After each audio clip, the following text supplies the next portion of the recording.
우리가 계속해서 성령의 사역과 관련해서 생각하고 있습니다. 오늘은 오순절 성령 강림의 목적을 놓고 생각하겠습니다. 지난 시간에 오순절 성령 강림이 무슨 뜻인가 하는 것을 생각하면서 이미 목적에 대해서도 후반부에 잠깐 생각하고 마쳤습니다. 오늘 좀 더 생각하겠습니다. 성령께서 왜 오셨는가? 성령께서 교회에 임하시고 교회에 참여한 모든 그리스도의 지체들에게 함께 하시죠. 성령께서 오순절날 공식적으로 오신 이래에 그 이후에 교회에 또 모든 지체들에게 함께 하시는데, 성령이 이렇게 강림하셔서 함께 하시는 목적이 무엇이냐 하는 것, 이것은 이미 지난번에 후반부에서 잠깐 생각을 했죠. 무엇이죠? 사역과 삶을 위함이라 했습니다. 사역은 우리가 하나님 나라의 일을 능력 있게 하도록 성령이 오셨다는 것, 그리고 삶은 우리가 전체 삶에서 천국적인 삶을 능력 있게 살도록 성령께서 우리와 함께 하신다는 것입니다. 사역을 위한 것은 이미 구약시대에도 우리가 배웠죠. 구약시대에도 직분자들에게 성령이 임하셔서 그 직분을, 즉 하나님 나라의 일을 능력 있게 감당하게 하신 것을 우리가 생각을 했습니다. 그런데 신약에 와서 오순절날 성령이 강림한 이후에는 모든 지체들에게 그 전면에서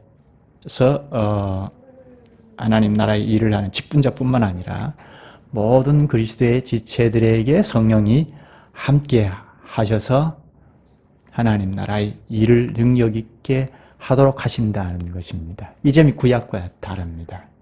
특별히 삶을 위하여, 천국적 삶을 위하여 모든 그리스도인들에게 성령이 함께 하신다는 것은 구약에는 없던 일입니다.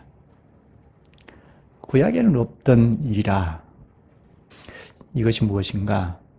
구약에도 하나님 나라 백성이 있고 신약에도 있죠. 구약이나 신약이나 하나님 나라 백성이 있고, 하나님 나라 백성은 마땅히 하나님 나라의 법을 지켜야 하죠.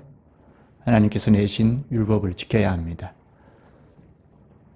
구약 백성들은 율법을 지켜야 하고, 신약 백성들인 우리는 율법을 안 지켜도 된다, 그렇게 가르치는 데도 있는데 그것은 반법주의입니다. 구약이나 신약이나 법을 지켜야 합니다. 그런데 지키는 방식이 다릅니다. 구약 백성들처럼 율법을 지켜야 한다 하면 율법주의자가 됩니다. 지키는 방식이 신약 백성들과 구약 백성들은 다릅니다. 구약 백성들이나 신약 백성들이나 다 같이 하나님 나라 백성으로 살아야 한다, 천국 생활을 해야 한다는 점은 같습니다. 또 구약 백성도 신약 백성과 마찬가지로 육신이 있다는 것, 죄성이 있다는 것도 같습니다. 이 죄성을 누르고 극복하고 신령한 생활을 해야 한다는 것, 이것은 신약 백성이나 구약 백성이나 같습니다. 그런데 신령한 삶을 사는 방식이 구약과 신약의 우리와 다릅니다. 무엇이 다른가? 어떻게 다른가? 요지 오늘 설교의 결론을 말한다면, 구약 백성들의 삶의 방식은 율법의 감시하에 천국의 삶을 삽니다. 신약 백성은 성령의 능력으로 천국 생활을 합니다. 구약 백성들은 율법의 통제를 받으면서 거룩한 삶을 살아갑니다. 신약의 백성인 우리는 성령의 능력을 따라서 자발적으로 하나님 나라 백성답게 거룩한 삶을 살아갑니다. 이것이 다릅니다. 오늘 설교의 내용의 요지는 이 말씀입니다. 여기서 마쳐도 되죠? 이렇게 설교를 마쳐버리면 물론 우리가 핵심적인 것을 잘 붙잡고 있어야 합니다. 그런데 이렇게 핵심만 붙잡고 말면 우리의 사고력이 자꾸 생기지 않습니다. 우리가 사고력이 생겨서 사상이 선다는 것이 매우 중요한데, 그러기 위해서는 설교부터 좀 핵심적인 것도 붙잡고 있어야 하고, 그에 따라서 그게 무언가 하는 그 구체적인 사실을 전체적으로 살필 필요가 있겠습니다. 특히 성령이 오신 목적, 강림하신 목적을 잘 알 필요가 있습니다.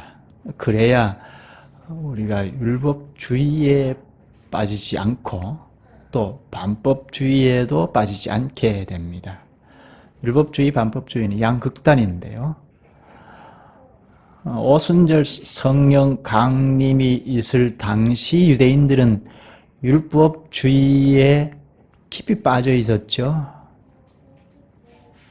그런데 오늘날 자칫하면 우리는 율법을 안 지켜도 된다고 내 마음대로 사는 반법주의, 무법주의에 빠지기가 쉽습니다.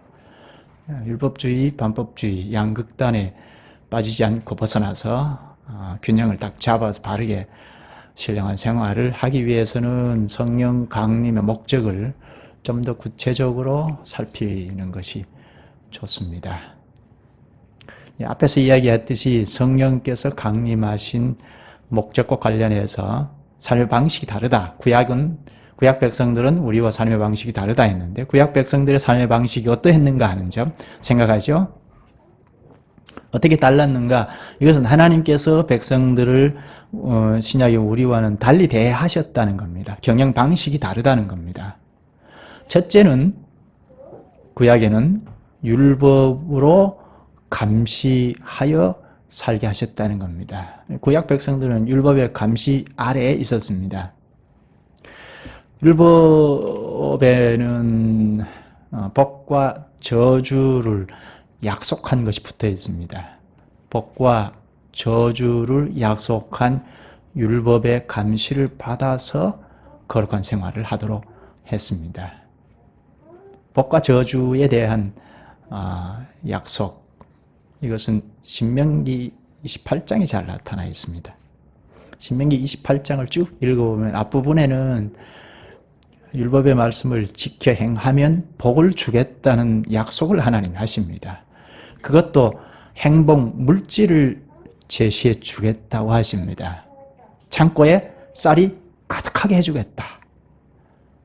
구약 백성들에게 그렇게 약속하셨습니다. 그것은 하나님께서 율법의 말씀, 하나님께서 제시해 주신 율법의 말씀을 지키고 행하면 이만큼 기쁘다 하는 표시로 들어가나 나가나 복을, 행복, 물질을 가득 주시겠다고 약속하십니다. 그리고 율법을 지키지 않고 어기면 저주하겠다고 약속하셨습니다. 이렇게 복과 저주로 약속한 율법의 통제하에 거룩한 삶을 살도록 하셨습니다. 마치 이런 겁니다. 쉬운 예를 들면 어린아이들을 양육할 때 아빠가 너 아빠 말을 잘 들으면 과자를 사줄게 하고 약속하지 않습니까? 그와 같습니다. 그러니까 아빠가 아이가 순종하면 아빠 말을 잘 들으면 이만큼 기쁘다는 표시로 과자를 제시한 거죠. 그리고 말을 안 들으면 벌을 주겠다고 약속하는 겁니다. 마치 구약 백성들은 그와 같이 율법의 감시하에 있었습니다. 내 앞에 다른 신을 두지 말라 하고 1계명을 주시지 않습니까? 이 계명을 지키면 복을 주고 어기면 저주한다 하고 약속하셨습니다. 복과 저주로 약속한 율법의 감시를 받아서 다른 데 눈을 돌리지 않고 억제하죠. 육신을 억제하고, 그리고 하나님이 최고의 신이다 하는 것을 알고 섬기도록 했습니다. 율법의 감시를 받아서 하나님이 최고의 신이다, 다른 신은 없다 하고 복종하고 살도록 하신 것입니다. 그러나 오늘 우리는 율법의 감시에서 벗어났죠. 그리스도께서 오셔서 율법을 다 지켜 행하시고 십자가에서 우리의 구원을 다 이루어 놓으셨습니다. 그리스도께서 율법을 다 지키신 거기에 우리가 참여했죠. 그래서 예수님의 은덕으로, 은혜로 율법의 감시, 통제에서 벗어났습니다. 그 대신 성령께서 우리에게 오셔서 우리에게 깨닫게 하시고 행할 힘도 주셔서 과연 하나님이 최고의 신이다 하는 것을 우리가 알고 자발적으로 하나님을 높이고 복종하게 됐죠. 그러나 구약시대에는 이렇게 할 수가 없었습니다.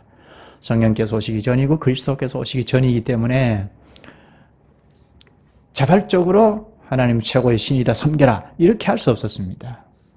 복과 저주가 있는 율법의 통제를 받아서 하나님을 최고의 신으로 알고 섬기도록 했습니다.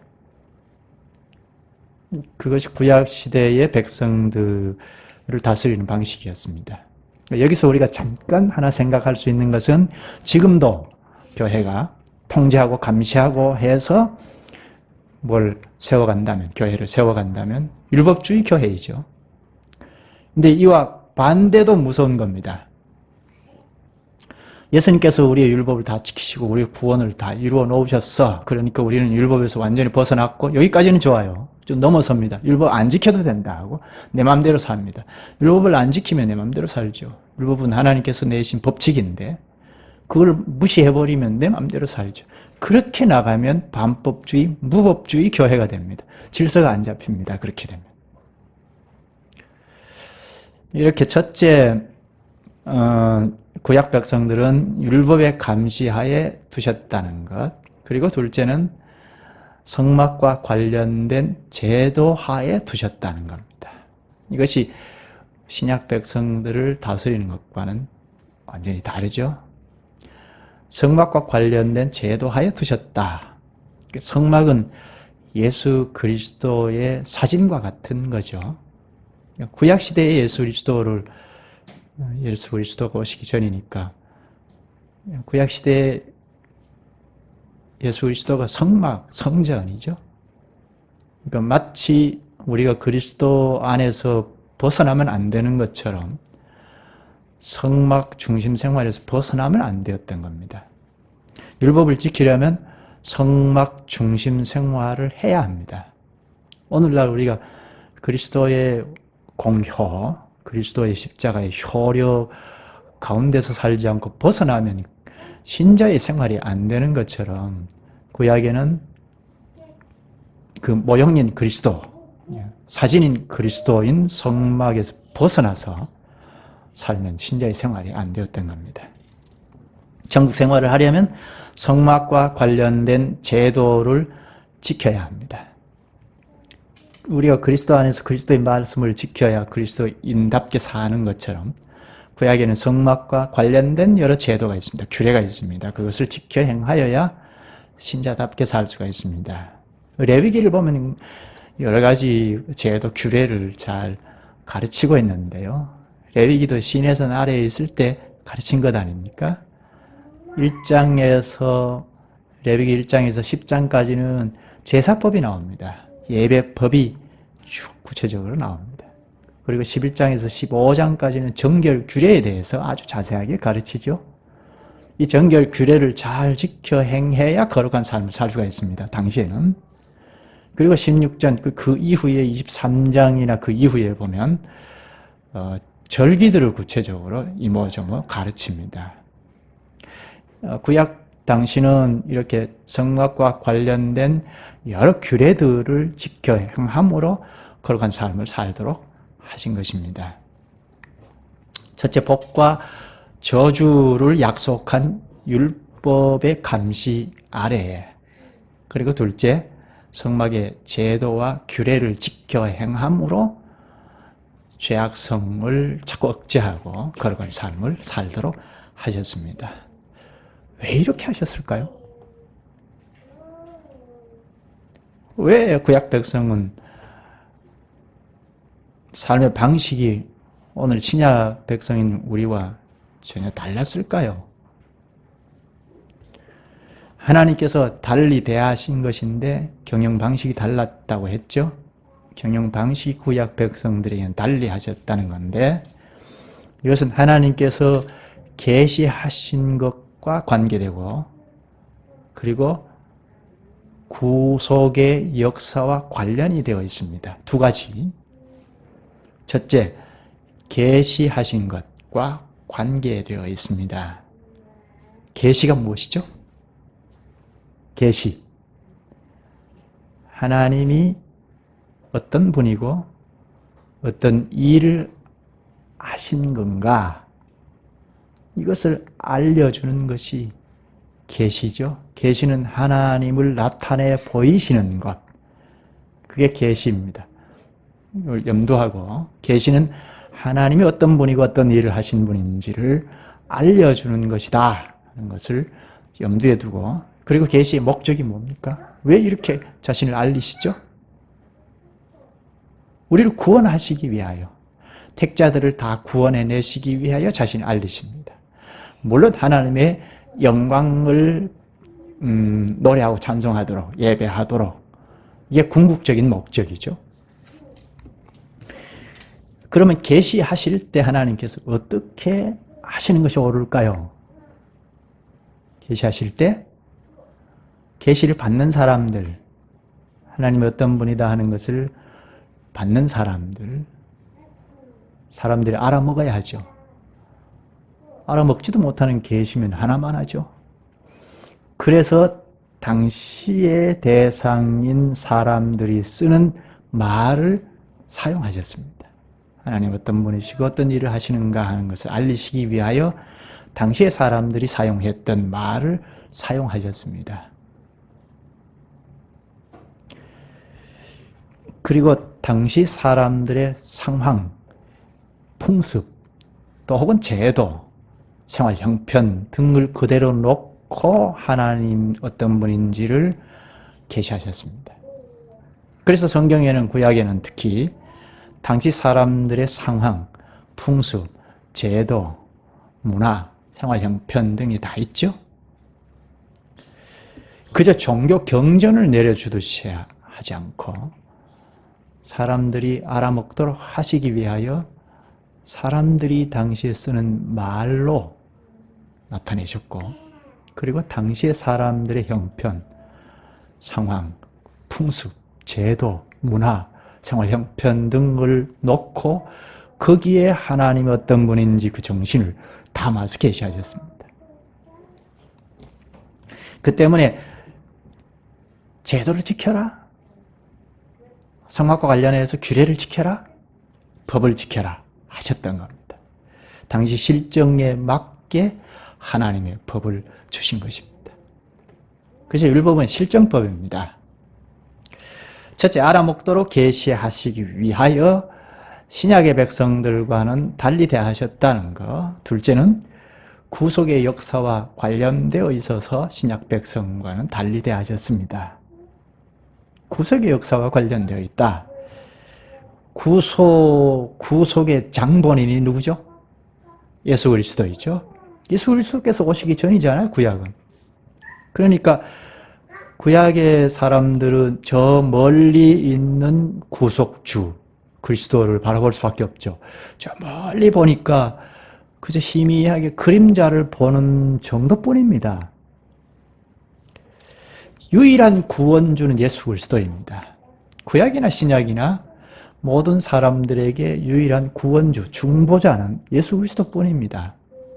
그런데 구약에는 그리스도께서 오시지 않았으니까 저 멀리 희미하게 그림자를 보듯 할 뿐이니까 그 그림자로 성막을 제시해 주셨습니다. 그리고 제도나 모형 이런 것들을 가지고 그리스도를 가르치셨습니다.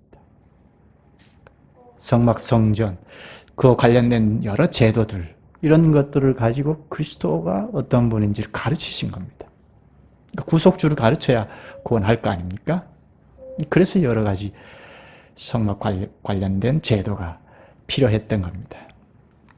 특히 그리스도의 그림자인 그리스도이죠. 그리스도의 모형인 성막을 통하여 죄사함과 그리고 영생의 효력을 베푸셨습니다.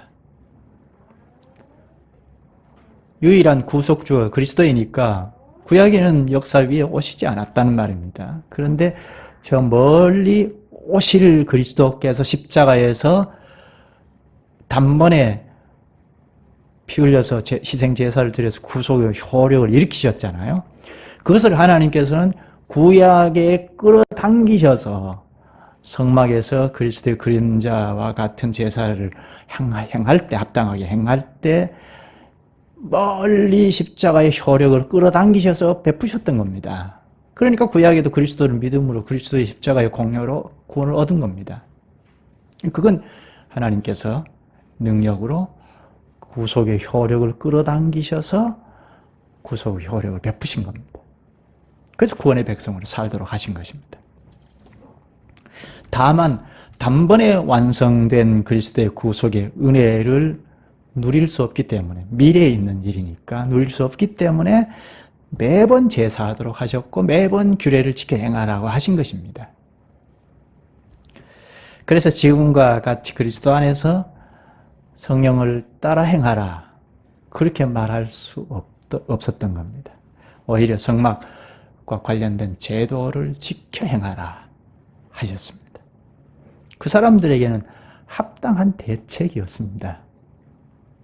그런데 어땠나요? 구약의 과거에 우리가 배웠던 분들은 아실 텐데 구약 백성들이 어떻게 했나요? 하나님께서 세우신 대책들을 다 무시해버렸죠. 율법을 다 어겨버렸습니다.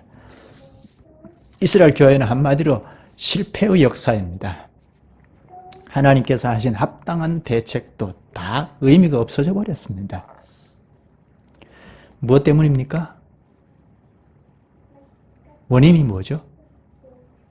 원인은 사람의 죄성 때문입니다.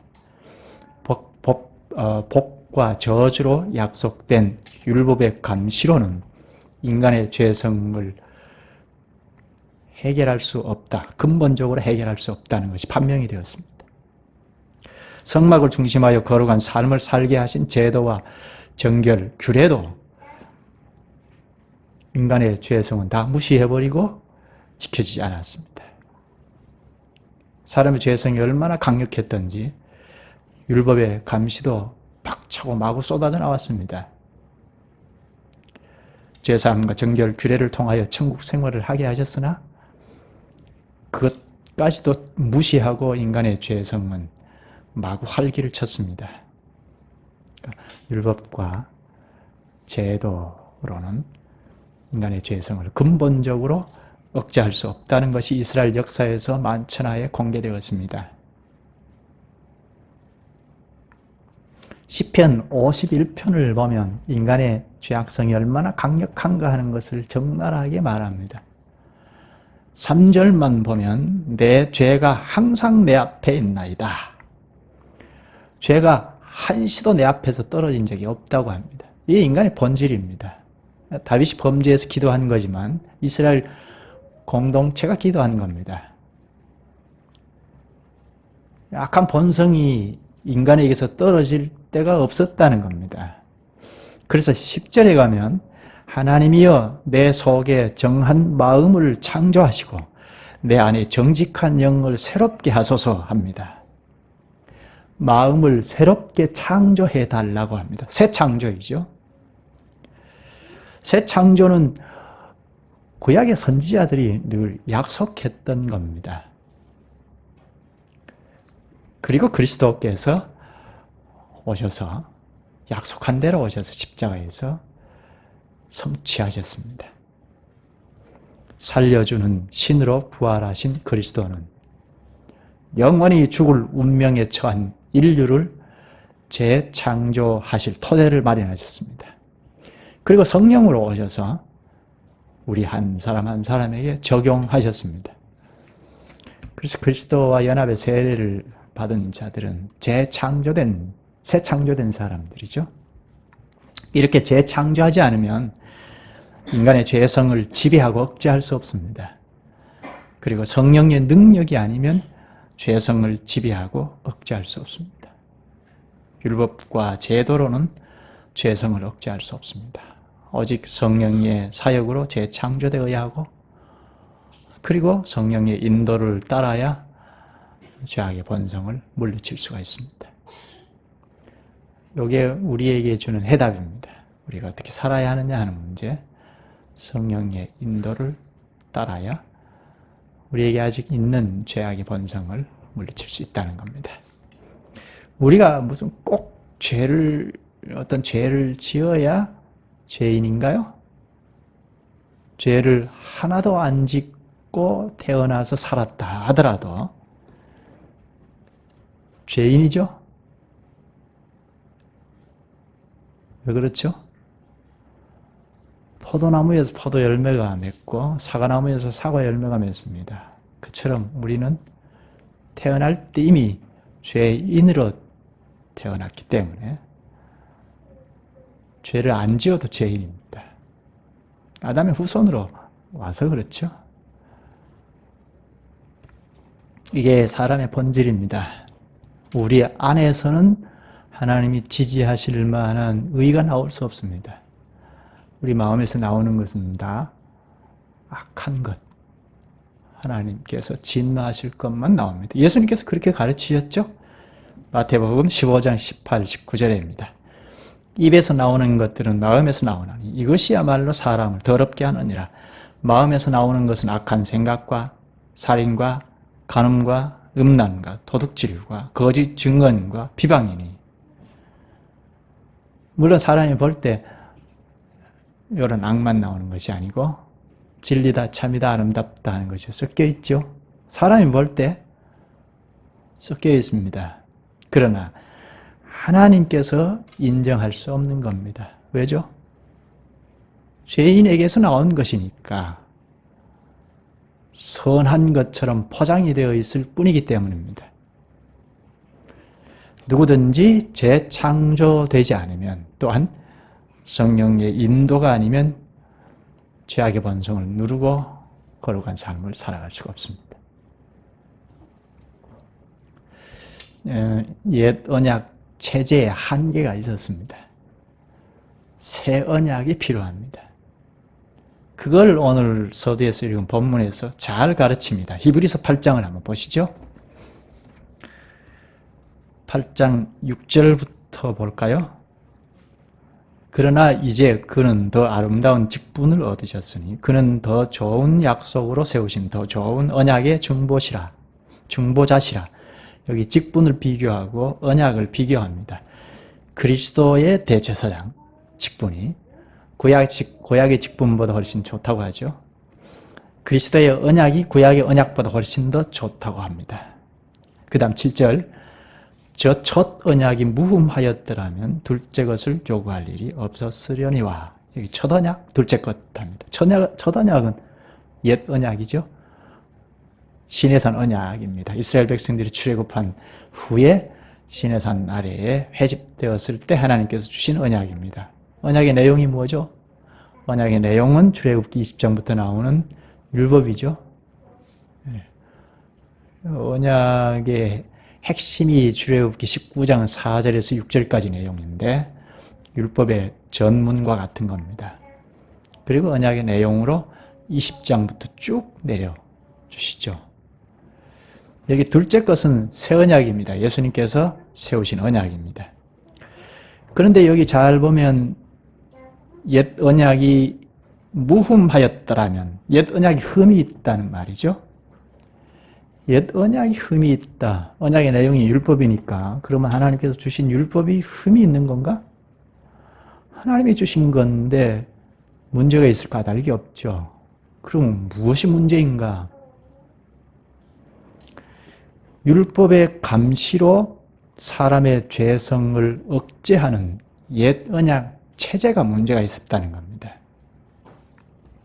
옛 언약 체제로는 사람의 죄성을 억제할 수 없고 거룩한 삶을 살게 하지 못했습니다. 그러면 옛 언약 체제도 하나님께서 내신 것 아닙니까? 그럼 책임이 하나님께 있습니까? 그럴 수 없죠. 여기 옛 언약이 흠이 있었다는 뜻은 순종하지 못한 인간의 죄성이 문제라는 뜻입니다. 옛 언약 체제 자체는 하나님께서 주신 것인데 구약 백성들이 죄를 억제하고 거룩한 삶을 살도록 내신 아주 합당한 조치였습니다. 그런데 죄성이 아주 합당한 대책마저도 다 어겨버렸습니다. 그래서 거룩한 나라가 되지 못했습니다. 그러니까 이스라엘 백성들이 책임이 있다는 거죠. 애굽에서 구출되는 순간부터 이스라엘 백성들에게 하나님께서 복을 내리시고 은혜를 끊임없이 내리셨습니다. 그런 은혜를 공급받았지만 율법과 규례를 어겨버린 이스라엘에게 책임이 있습니다.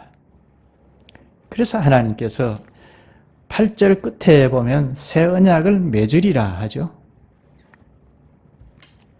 어린아이 시기에 처한 구약 교인들에게 가장 적응한 율법과 제도로서 거룩한 삶을 살게 하셨는데 죄악성은 그것마저도 허물어 버렸습니다. 그래서 하나님께서 새 언약을 약속하셨습니다. 앞으로는 새 언약 체제 하에서 백성들을 이끌어 가실 거라는 겁니다. 만약에 당시에 백성들이, 이스라엘 백성들이 율법을 잘 지켰더라면 어떻게 되었을까요? 하나님께서 구상하신 교회를 당대에 아주 강렬하게 드러냈을 것입니다. 그리고 새 언약 시대로 넘어왔을 것입니다. 하나님께서 새 언약 시대로 잘 넘어오게 하셨을 것입니다. 그러나 구약 교회는 실패해버렸습니다. 그때 새 언약을 약속하셨습니다. 선지자들을 통하여 약속을 하셨죠. 성령으로 교회를 이끌어 갈 것이라는 겁니다. 이때 하나님 나라는 허물어지지 않고 영영이 설 것이라고 약속하셨습니다. 당시에 교회가 실패해버렸는데 문제는 참 교인들이 있을 것 아닙니까? 교회 안에 불신자도 있었지만 진짜 교인들이 있었지 않겠습니까? 참 교인들은 어떻게 했을까요? 새 언약 시대가 올 것을 기대하고 준비했을 것입니다. 때가 되자 예수님께서 세상에 오셨습니다. 예수님께서 친히 새 언약을 세우셨죠? 새 언약을 언제 세웠죠? 새 언약을 언제 주셨죠? 예수님이 죽으시기 하루 전날 제자들과 마지막 만찬을 행하시면서 새 언약을 주셨죠? 그리고 그 이튿날 십자가에 죽으셔서 새 언약을 세우시고 옛 언약을 성취하셨습니다. 옛 언약을 성취하시고 부활하셨습니다. 살려주는 신으로 하늘 영광에 올라 성령을 주셨습니다. 성령 강림으로 이제 새 언약 시대가 활짝 열렸습니다. 이건 지난 시간에 생각했죠. 성령 강림의 뜻이 바로 새 시대가 활짝 열렸다는 것입니다. 오순절 성령 강림 이후에 주의 백성들의 삶의 방식이 완전히 달라졌습니다. 이제는 율법이 간섭하던 시대는 끝나버렸습니다. 본문 갈라디아서 3장으로 가보십시다. 지금까지 한 설교를 잘 이해하면 본문을 잘 읽을 수가 있습니다. 갈라디아서 3장 23절부터 볼까요? 믿음이 오기 전에, 이건 예수를 믿는 믿음이 오기 전에 우리는 율법 아래에 매인바되고 계시될 믿음의 때까지 갇혔느니라. 예수님이 오시기 전에 율법의 감시와 속박 아래에 있었죠. 그 다음 24절, 이같이 율법이 우리를 그리스도께로 인도하는 초등교사가 되어 우리로 하여금 믿음으로 말미암아 의롭다함을 얻게 하려 함이라. 믿음이 온 후로는, 예수님이 온 후 우리가 초등교사 아래에 있지 아니하도다. 구약 백성들은 초등교사인 율법의 통제하에 율법의 감시를 받으면서 신앙생활을 했습니다. 그런데 그리스도께서 오심으로 율법의 의무는 끝났습니다. 율법의 의무가 여기서 뭐라고 합니까? 그리스도께로 인도하는 겁니다. 구약 백성들을 감시하면서 그리스도께로 이끌어가는 것이 율법의 의무입니다. 그런데 그리스도께서 오셨으니까 율법의 의무는 끝났습니다. 어른이 되면 초등교사가 필요 없는 것과 같이 신약의 교회인 우리는 율법의 감시에서 벗어났습니다. 누가 율법을 지켜라 해서 지키는 시대가 아닙니다. 율법을 지켜라 하는 것도 문제고, 그렇죠? 그 다음 26절 보죠. 너희가 다 믿음으로 말미암아 그리스도 예수 안에서 하나님의 아들이 되었으니 누구든지 그리스도와 합하기 위하여 세례를 받은 자는 그리스도로 옷 입었느니라. 그리스도와 합하여 세례를 받은 자는 그리스도로 옷 입었다 합니다. 우리가 아침에 새 옷을 싹 갈아입고 하루 일과를 시작하지 않습니까? 그리스도로 옷을 입고 새 시대를 시작해서 살아갑니다. 그리스도로 옷 입었다. 부활의 생명과 연결이 되었다. 그리스도의 생명을 발휘한다는 겁니다.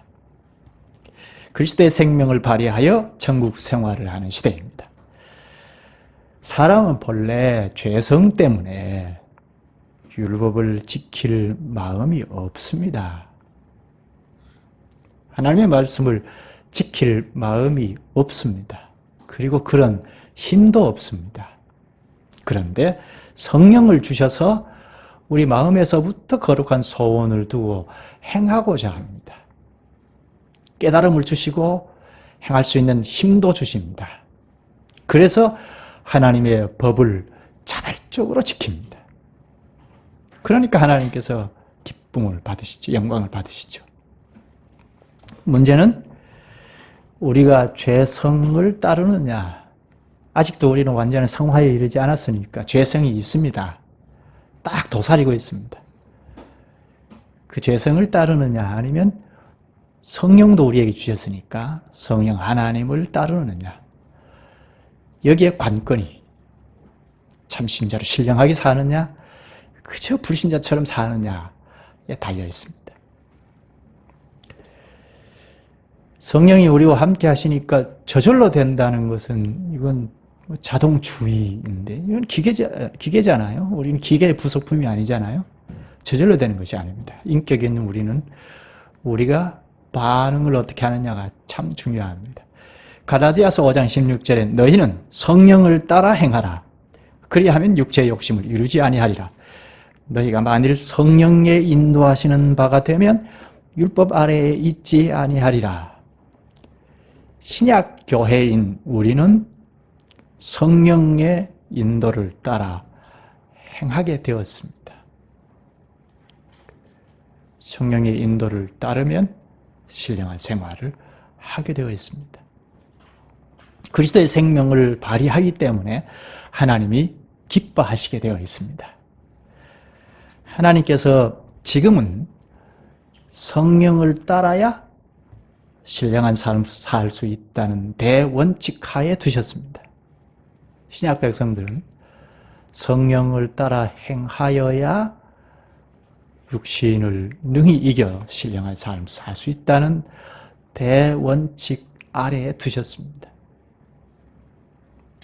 성령을 따라 행하지 아니하면 결국 구약 백성들과 같이 육신을 이길 수 없어서 실패해버립니다. 여기 죄성을 따라서 사는 것, 성령을 따라서 사는 것. 이게 굉장히 추상적이죠. 이 점도 우리의 생활과 직결이 되어 있으니까 생각할 점이 있습니다. 다음에 좀 생각하죠. 기도하십시다.